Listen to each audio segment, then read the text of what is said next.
ጥቅም የሌላቸው ብዙ ልጆችን አትመኝ፣ በክፉዎች ልጆችም ደስ አይበልህ። በእነርሱ እግዚአብሔርን መፍራት ከሌለባቸው ቢበዙም በእነርሱ ደስ አይበልህ። በሕይወታቸውም አትተማመንባቸው፣ ብዛታቸውም ደስ አያሰኝህ። ከሺህ አንድ ደግ ይሻላል፣ ክፉን ከመውለድ ሳይወልዱ መሞት ይሻላል።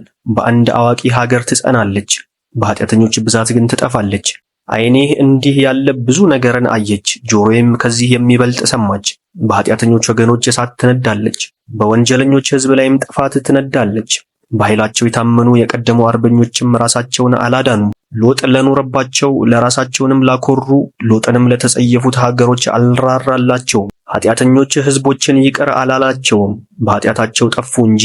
እነዚህም የተሰበሰቡ ልቡናቸውንም ያከፉ 600,000 እግረኞች ነበሩ። ከሳደ ልቡናውን ያጸና አንድ ሰው ቢኖር እርሱ ቢድን ድንቅ ነው። ይቅርታም መቅሰፍትም ከእርሱ ዘንድ ነውና ይቅር ማለት ይችላል፣ መቅሰፍትም ማምጣት ይችላል። ቁጣው እንደ ቸርነቱ ብዛት መጠን ነው፣ ለሰውም እንደ ሥራው ይከፍለዋል።